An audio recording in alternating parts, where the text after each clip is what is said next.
The most important promises are the ones you make to yourself.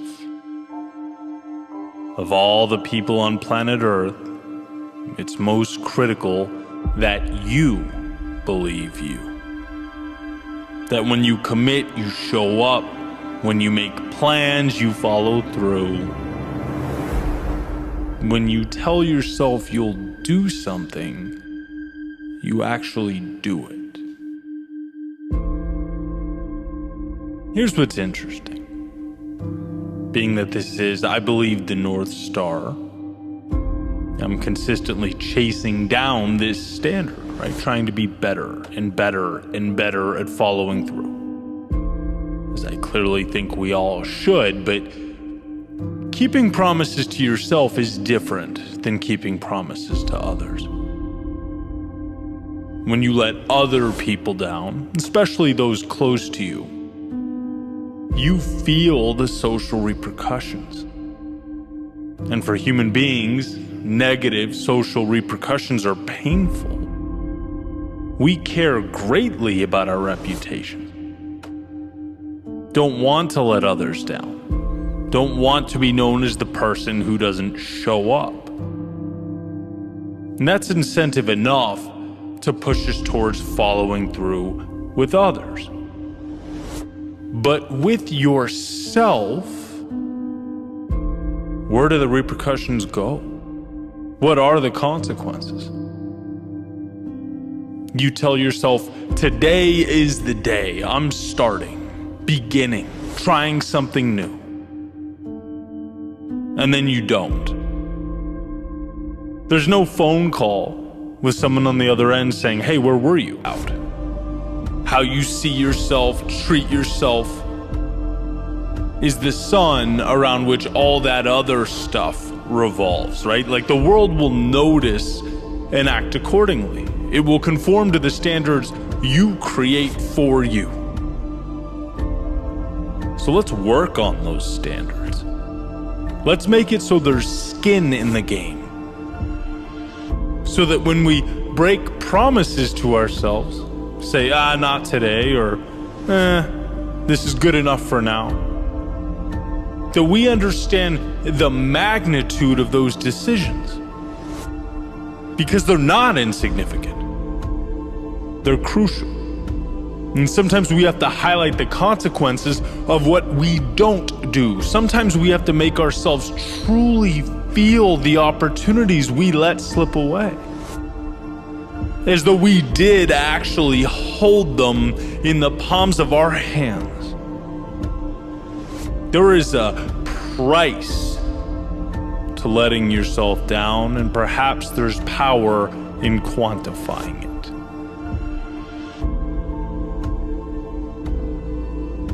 There's an idea that, life isn't really you versus anyone or anything else. It's you versus you. And just like you would never let a stranger talk down to you or tear you apart, why would it be okay for you to talk that way to yourself? Right? Like if a friend says he's going to meet you for coffee at 7 a.m. every morning and never shows up, in what world would you keep driving there, sitting down, waiting, brushing it off, and rinse, repeat? Of course not. You'd look around and go, this is crazy, I don't deserve this, I'm better than this. Your defenses would kick in, you'd make adjustments. And just as you shouldn't tolerate it from someone else, you shouldn't tolerate it from yourself, because you're better than that. Growth is a game of 1, identifying what's important, 2, creating small steps that move you in that direction, and 3, following through on those steps. Right? That's the formula. Being there for yourself when you fall. Hey, get back up. Right? Falling is an indicator of progress, courage, and strength. Being there for yourself when you don't want to. Hey, I know you're tired. I know this doesn't seem fun right now, but you committed, and think about how good it's going to feel when you're done. Being there for yourself when you know there's more in you, but that voice in your head is tempting you to pack it all in or call it a day. Hey, it doesn't matter what that voice in your head says. There is no negotiating. You already made up your mind. See, there's power in simplicity. Find a target, aim, shoot. And although life is turbulent, there are certainly highs and lows. We are at our best when we decide what's important, initiate the journey, and show up. When I set the alarm clock, it can't be about rationalizing sleep. That beeping can't be about X many hours. No, it merely signifies a promise. It cries out, hey, remember what you said right before you closed your eyes last night? Well, time to bring that to life. So sure, that means be careful of the promises you make to yourself. Don't take them lightly, but once they are etched into the universe, they must be law. And I'm not talking about failure to adapt or try things. I'm not talking about being stubborn. I'm talking about the initial follow-through that precedes all that. Will we do what we said we would do? And I'm not emphasizing, making this the standard because life should be some perpetual boot camp. But rather because discipline is freedom. Because when we go to bed at night knowing we set goals and meet them, we see ourselves as winners. People follow through on who they believe themselves to be. It's an endless feedback loop.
So I'm going to share a life lesson with you, something that over the years has been a true game changer. Ready? It's simple. It's very simple. Like most things, it's easy to understand, it's easy to comprehend, it's the implementation that's the challenge, right? But it's the idea that progress is not always a visible step forward. Growth is not always a measurable inch or mile, to feel good about, to celebrate. It's not always a tangible victory or pat on the back to smile about. Sometimes it's sidestepping. Sometimes it's stepping backwards, reminding ourselves to look up and gain perspective. Because we are always inclined to look at the immediate. That's what feels good. And this lesson says, no, there's a big picture to keep in mind. It reels us in. The big picture is what gives us purpose. It drives our happiness. That thing we want on the top of the hill, the North Star, the X on the map, that's what's sustainable.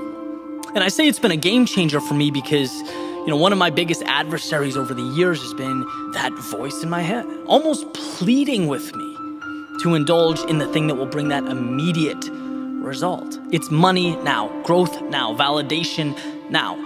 There's comfort there. Our minds want that satisfaction.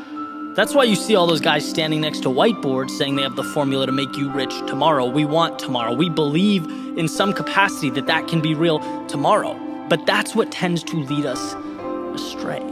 And so I've spent a lot of time reflecting over the years on how to incentivize those steps that aren't immediately impactful. There's not the flashy medal you're going to get right now, but I know that if I do it, it's going to bring me to my long-term goal. How do I incentivize that? Because, like I said, the natural inclination is to dismiss it. I'm walking laterally across the mountain so that ultimately I can find the most applicable path and ascend. And that's a scary thing.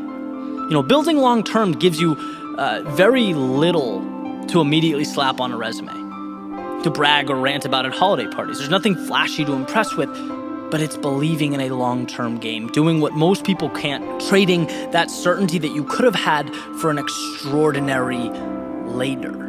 It's never a loss to do what has to be done so that you can position yourself for the future. Sometimes you have to wade through the muck, work quietly in the dark so that you can build something that you feel will have an impact. It's not a loss to step backwards to tweak the things you're not happy with. It's not a loss to explore or question or reinvent. It's true, those actions in and of themselves aren't going to put money immediately in your pockets. But if you find the discipline to see the big picture, you realize that long-term, those things bring happiness, contentment, excitement, which guess what? Leads to accomplishment and progress and the financial stability that you're looking for. Chasing flashy things, chasing the immediate moment, it gets you a quick rush, a nice blast of dopamine, but it's empty.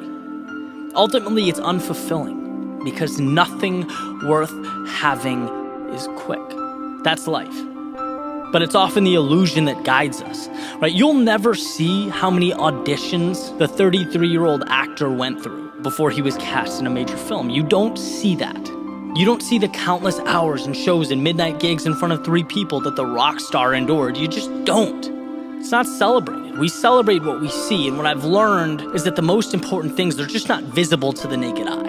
And it's funny, it's like people, they're ashamed or embarrassed by the fact that they're climbing to the top of their own hill, to something truly significant to them, because the person next to them is bragging about blindly leaping 3 steps, right? And that's great. Progress is great, but unless it's taking you to where you want to be most, is it a win? I have many friends that have left 6-figure or higher jobs to podcast or create or start their own businesses, and people's first reaction is always like, wow, look what you had. Look what you're walking away from. We see scarcity. We are naturally inclined to see life through a lens of scarcity. You need to remember that. That's what we do. We establish and protect our well-being. That's why I've worked so hard to transform my thinking over the years. To look out and think, who cares what I had? Look what's out there. There are no limitations to what can be yours. If you're not on top of the world, make it happen.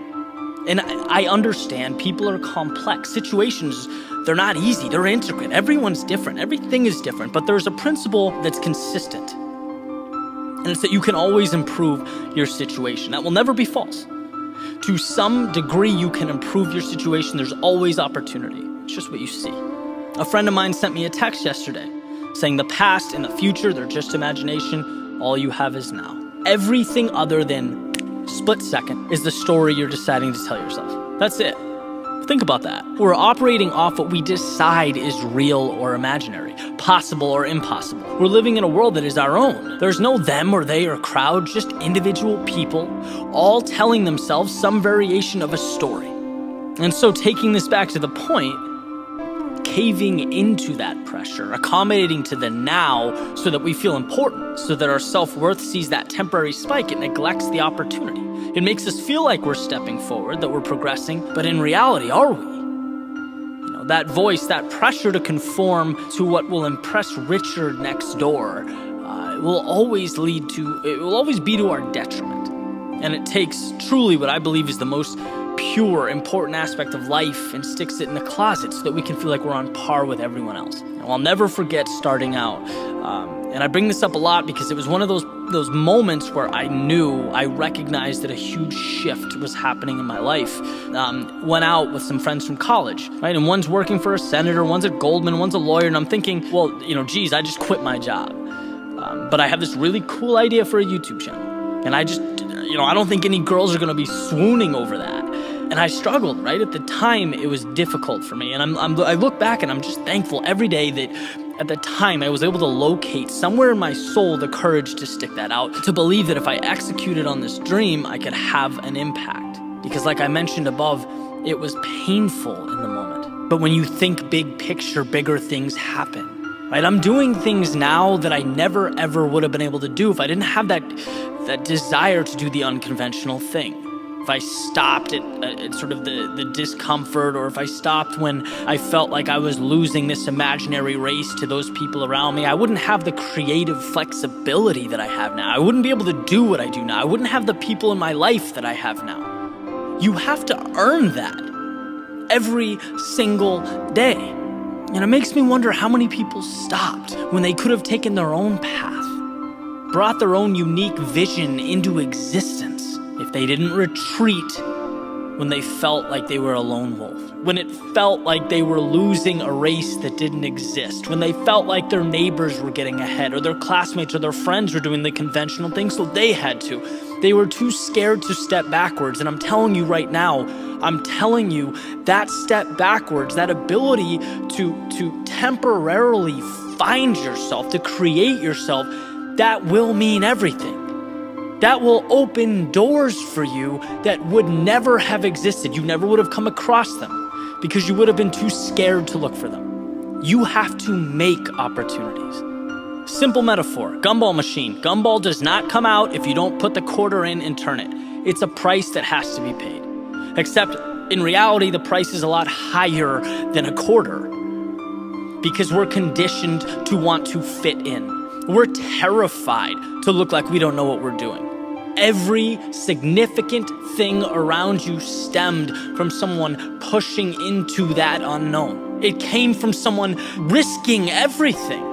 It's not easy when your family doesn't know what you're doing, your friends don't know what you're doing, or you don't know what you're doing. But if you want to have an impact, that is the road you have to take. That's the cost you need, the price that you need to pay. It'll be a hard year or 2 years or 3 years, but you won't regret it. So hopefully this can be a reminder to you. When I talk about lateral steps, that's the sentiment I'm trying to recreate. I think that's the great thing, because it means the people who create, who build something meaningful, they've earned it.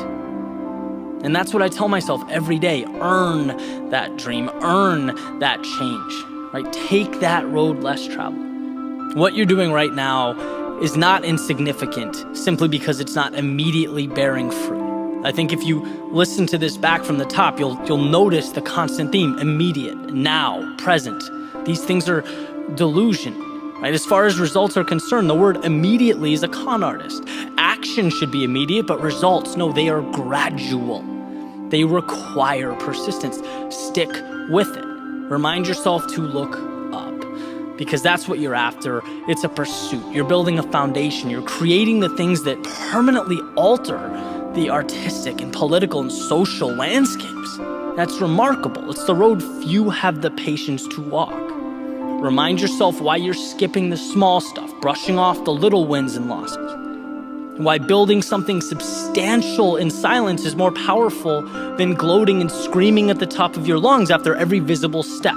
Look up. Remind yourself that you are going to change the world and you can see it.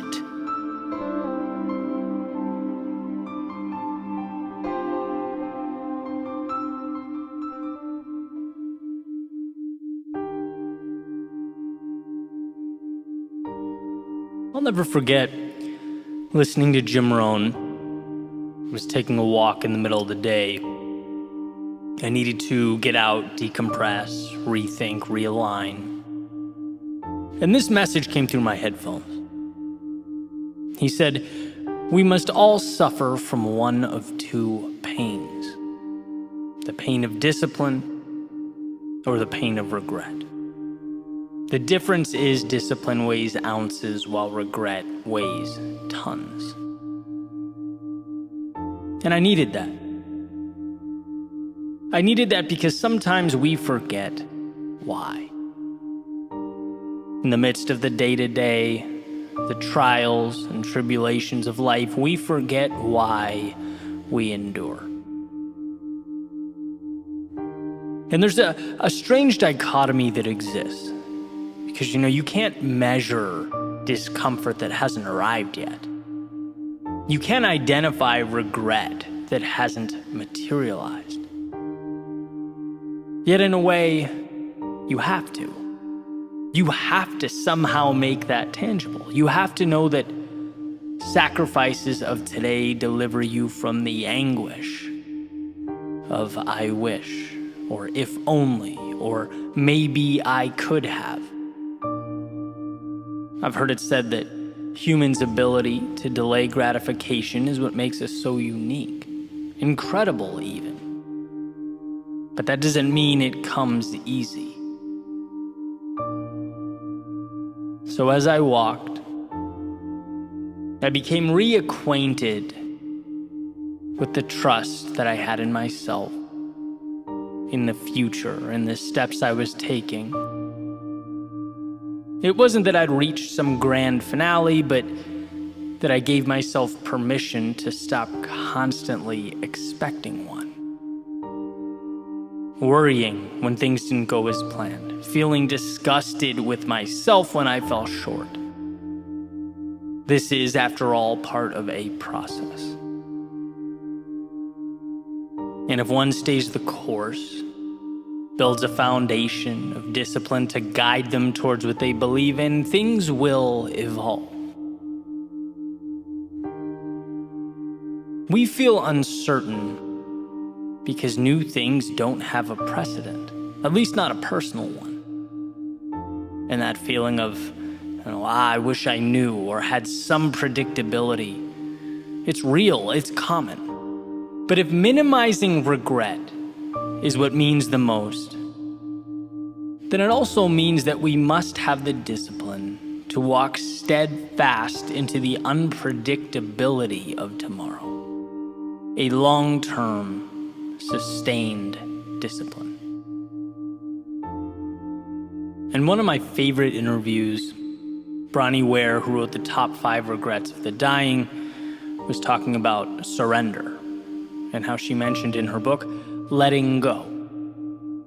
And I asked her, can you explain that? What's the angle?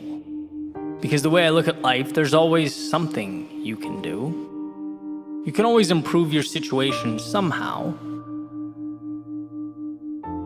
And she basically said, it's not about what you can control, what you can do. It's about putting yourself in position to live the life you want to live, and then letting go of that which you cannot control. It's about not worrying over external forces as you walk your path, because all you can do in life is walk your path. And that became the marker, or the question, am I walking my path? Right, and I look at it like this. First, a vision gives you direction, purpose, keeps you excited, injects meaning into life. Second, discipline keeps you moving, becomes the tiny steps that transport you through your pursuit of meaning. And third, trust in the process. That you are here to give everything you have to give, and then the rest, as Bronnie says, must be surrendered. But the reason I bring this up is because all of it fits together like a puzzle, like 3 pillars of a Parthenon. And when people reach out to me all the time, they're upset that they're not as disciplined as they'd like to be.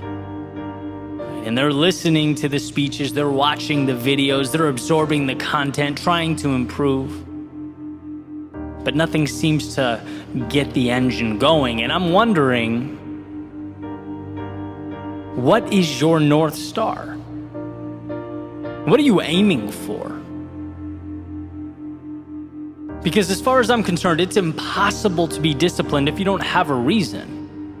When Jim Rohn states that the pain is in ounces now, well, there's an implicit compared to what being asked, right? Compared to that top of the mountain that you'd presumably miss out on. So if the mountaintop's not defined, you're on a fool's errand. That's why I had so much trouble with my old career, for example. It's hard to be disciplined. There's no buy-in on the purpose. Right? Using my previous metaphor, it's little steps, sure, but towards what? If you don't know, it's only practical then to look around and ask yourself, why am I taking them? Why not go drink with my friends? Why not stream this series on Netflix until 4 a.m.? Why not skip the workout? You can listen to people on YouTube scream at you to do more and be more and try harder all day, but without that piece, it will not get you very far. A vision, the discipline to pursue it, and a trust in the process.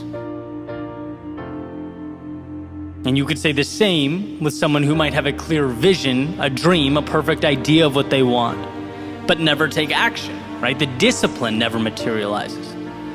Makes the endeavor just as meaningless. Things don't change until you take that big picture, that vision, and you break it down into little things you can do every day. That's it. And isn't that amazing? The greatest, most influential people, from the friends and family that inspire us, to the greatest athletes and entertainers, to our greatest thinkers, creators, world leaders, all they do